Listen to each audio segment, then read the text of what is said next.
Bonjour, je suis enseignante en langue et je voudrais vous expliquer de la manière la plus succincte possible ce qu'est la dyslexie. Tout d'abord, les causes de ce phénomène. Des études ont été réalisées il y a une dizaine d'années avec des sujets sains et des sujets dyslexiques et à travers des IRM du cerveau, on a pu se rendre compte que lors de l'activité de lecture, l'aire visuelle des reconnaissances de mots ne s'activait pas chez le dyslexique.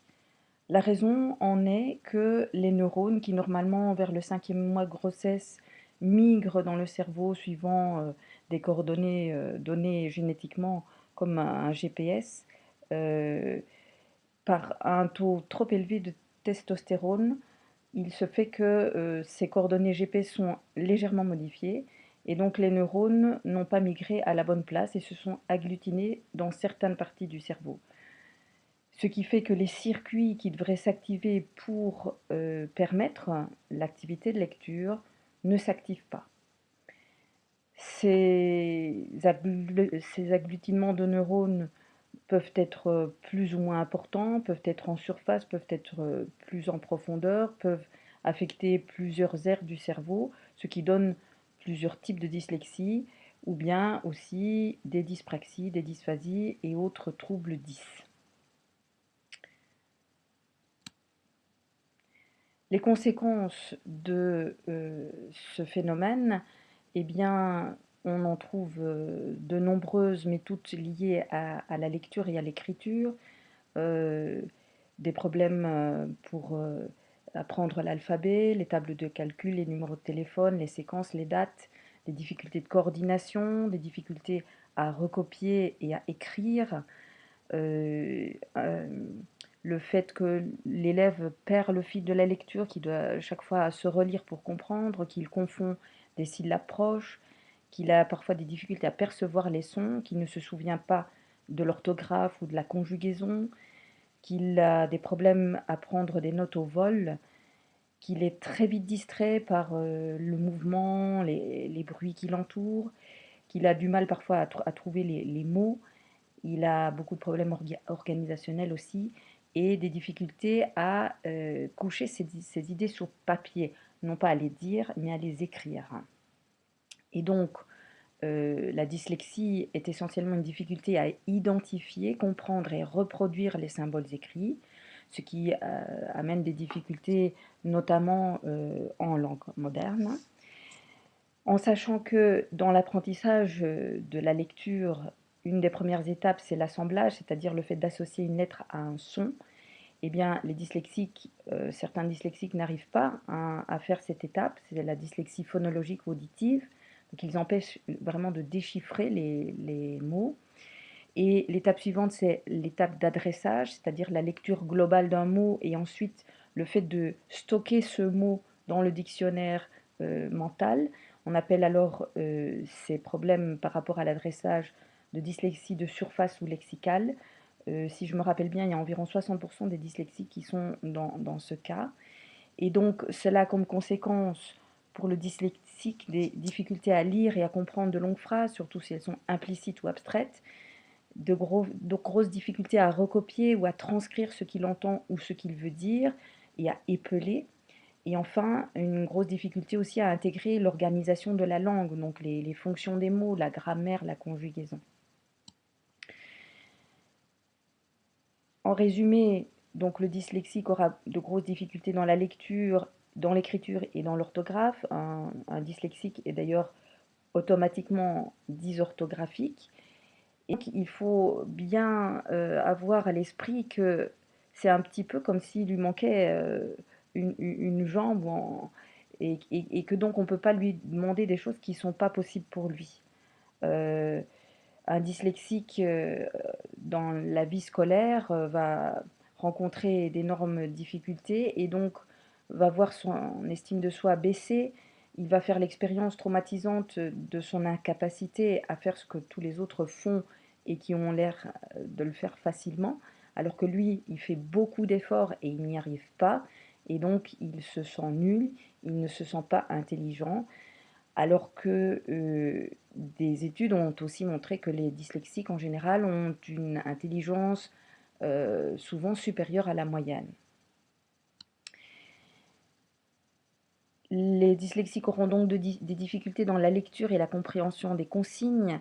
Le fait qu'ils utilisent finalement beaucoup leur cerveau droit pour remplacer ces circuits qui n'existent pas pour lire, ils saisissent vraiment dans une phrase, par exemple, la vieille dame frappe le monsieur avec son parapluie, eh bien, ils ne peuvent pas distinguer si c'est la vieille dame qui frappe avec le parapluie ou bien si c'est le monsieur avec le parapluie qui est frappé par la vieille dame, et donc ils ne savent pas choisir. Ça donne des enfants en classe qui sont soit rebelles, donc un peu clown ou parfois même donc agressifs, ou bien tout à fait éteints. Euh, alors que les dyslexiques, je l'ai dit, ont une intelligence souvent supérieure à la moyenne, ils sont très créatifs et que beaucoup de dyslexiques font de belles carrières, que ce soit dans tout ce qui est créatif, justement, artistique, mais aussi scientifique, euh, dans la, Jules Verne, par exemple, était un dyslexique, Picasso était un dyslexique, et c'est pas étonnant d'ailleurs qu'il ait inventé le cubisme, puisque le cubisme, finalement, c'est le fait de mettre sur une surface la vision qu'on a d'un objet en le regardant sous tous ses angles. Et c'est vraiment cette vision-là que les dyslexiques ont dans leur tête. C'est une vision en 3 dimensions, donc il leur permet aussi des choses qu'un sujet ça ne sait pas faire, c'est-à-dire voir et faire l'expérience de projets en 3 dimensions. Donc ils sont excellents architectes par exemple ou designers. Et ils savent donc se déplacer dans leur tête dans tous les endroits d'une pièce par exemple et aussi dans le temps. Donc c'est intéressant, mais ça leur pose donc aussi des difficultés. Un constat consternant est celui de savoir que finalement 90% des élèves du degré différencié sont dyslexiques et 50% des élèves de l'enseignement professionnel également sont dyslexiques. Pour revenir sur les difficultés courantes du dyslexique, il y a d'abord la mémoire à court terme qui est extrêmement sollicitée puisque, je l'ai dit tout à l'heure, ils ont des difficultés à euh, mettre dans leur mémoire à long terme les mots, les séquences, et donc ils vont utiliser beaucoup leur mémoire à court terme. Ils ont beaucoup de troubles de l'attention. Dans leur tête, tout bouge. Donc tout ce qui est écrit, surtout, bouge. Et donc ils ont besoin d'énormément d'énergie pour être attentifs. Dans leur cerveau, l'énergie aussi circule beaucoup plus vite et ils ont besoin de beaucoup d'énergie pour retracer ces liaisons qui n'existent pas chez eux. Et donc, ils sont très vite fatigués. Ils ont des difficultés d'orientation dans l'espace et dans le temps, vu qu'ils voient donc en 3 dimensions, mais ils peuvent se déplacer dans leur tête. Ils ont un œil qui bouge à l'intérieur. Ils ont des problèmes aussi pour emmagasiner des séquences ou des automatismes.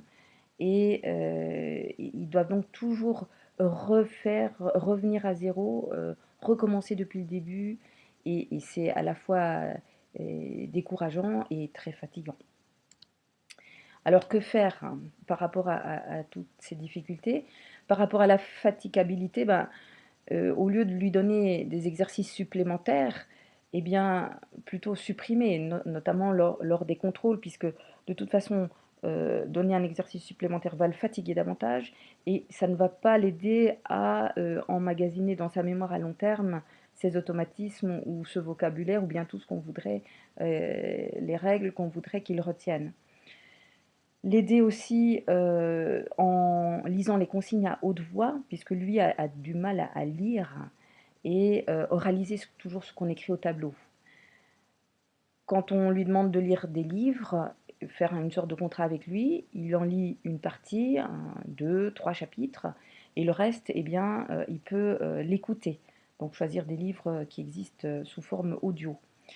Faire écrire sous forme de schéma ou de carte mentale. Schéma aussi, pas forcément avec des mots, donc il peut utiliser des logos, des dessins. Euh, dans les écrits, notamment les expressions écrites, bah, compter plutôt le nombre de formes correctes, et ainsi il peut voir avoir 0 en orthographe. Pour lui faciliter la lecture aussi, choisir une police simple et grande. On parle de Arial 12, ça les aide beaucoup. Il existe des polices spécialement dessinées pour les dyslexiques, mais ce sont des logiciels donc, qui sont payants et parfois très chers, normalement remboursés lorsque le diagnostic de dyslexie a été établi.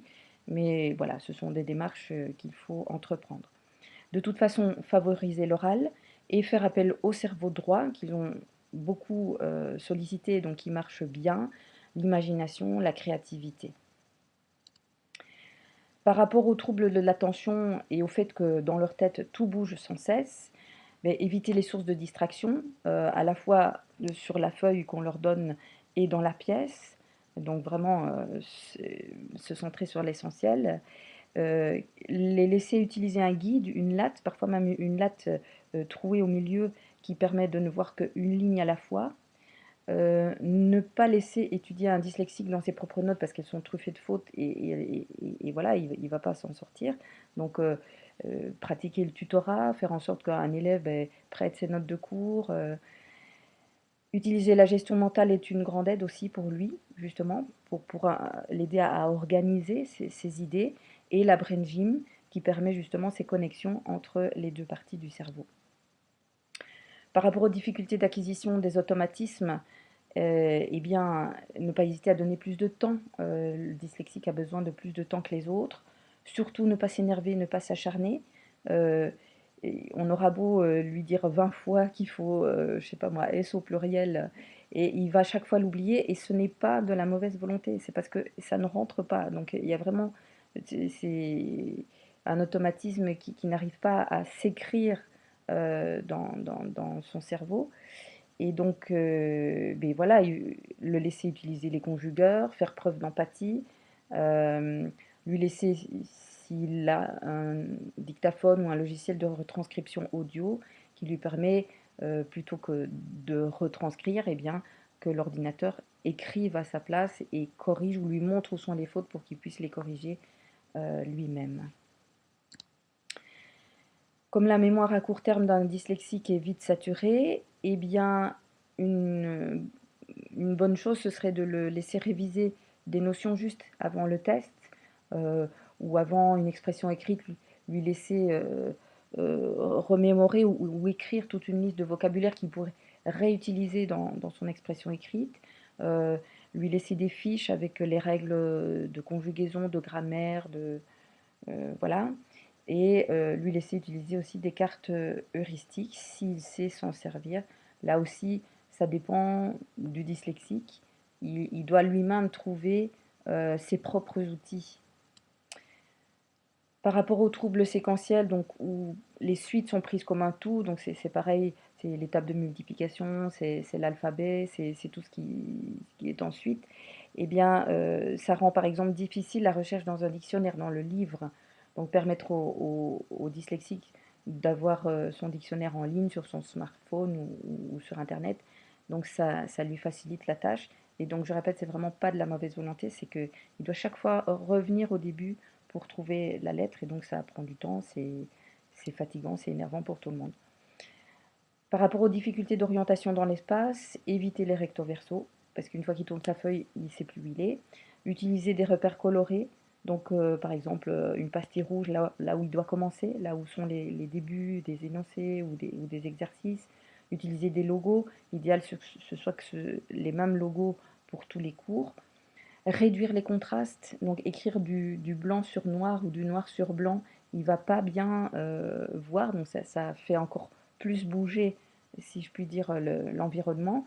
Donc pour réduire les contrastes, écrire plutôt par exemple en jaune sur le tableau noir, utiliser des couleurs sur un tableau interactif ou lui permettre de lire à travers des poches de couleurs bleu, vert, jaune. Bon, ça dépend un peu aussi ce qui l'aide. Veiller à ce que sa table ou son pupitre soit rangé, qu'il ait le texte sous les yeux plutôt que verticalement au tableau, bien que l'utilisation d'un TBI parfois est intéressant parce qu'alors c'est la même image qu'il a dans l'espace et sur sa feuille ou son cours. Et alors pour retenir plutôt encadrer ou fluorer ce qui est important, le gras et l'italique, il ne les verra pas, ce seront des distracteurs. Par rapport aux difficultés d'orientation dans le temps, permettre un mémo vocal sur son portable, si on a une plateforme avec un journal de classe en ligne, que le tableau soit fixe. Et il existe ce qu'on appelle des horloges où on voit physiquement le temps qui découle, donc des time timers, ou bien des horloges doubles avec les heures et les minutes séparées, donc pour qu'ils puissent vraiment prendre conscience du temps. De toute façon, en général, varier et diversifier les méthodes d'apprentissage, les styles de tâches, surtout éviter de privilégier l'écrit, alors que c'est vrai qu'à l'école, finalement, c'est une tendance qu'on a d'être dans le verbo-linguistique et dans le logico-mathématique. Et ça met vraiment en difficulté les dyslexiques. Et donc, tenir compte des autres profils, des profils kinesthésiques, des profils visuospatiaux, où là, ils sont vraiment comme des poissons dans l'eau, rythmico-musicaux, interpersonnels, où ils sont aussi très à l'aise et qui sont souvent oubliés. Tenir compte aussi des dimensions liées à l'émotion et au plaisir. Un dyslexique est aussi très vite dans ses émotions. Et de toute façon, cela profitera aux dyslexiques, mais aussi à tous les élèves. En classe de langue en particulier, on peut être attentif toujours à privilégier l'oral, puisqu'on apprend aussi une langue finalement oralement. Il y a moyen, jusqu'à un certain stade d'ailleurs, d'apprendre une langue oralement. Et prévoir peut-être un moment d'explicitation orale après un écrit pour se rendre compte de réellement ce qu'il sait ou ce qu'il a voulu dire, puisque lui, il a du mal à le transcrire dans l'écrit.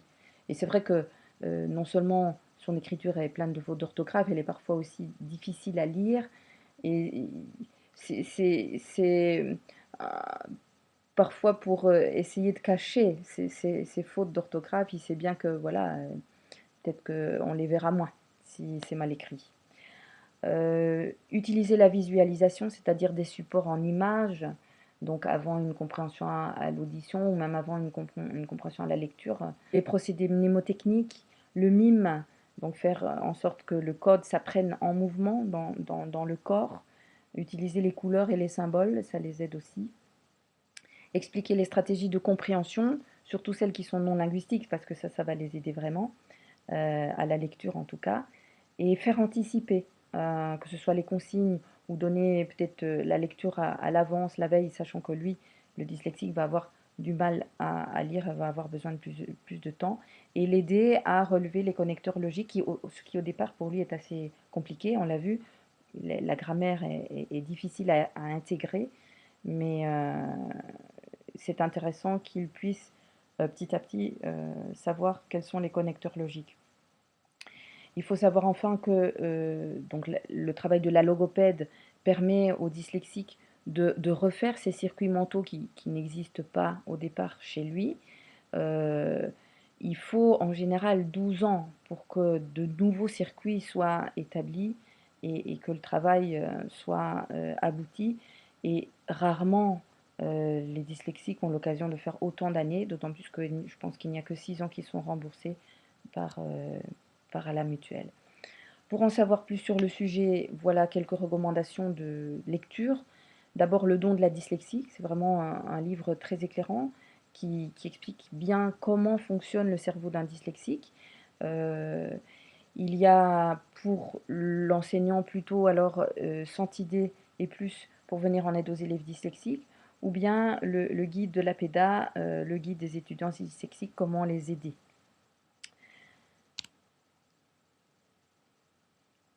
Il y a d'autres troubles liées donc à ces migrations de neurones qui se font de manière un petit peu chaotique.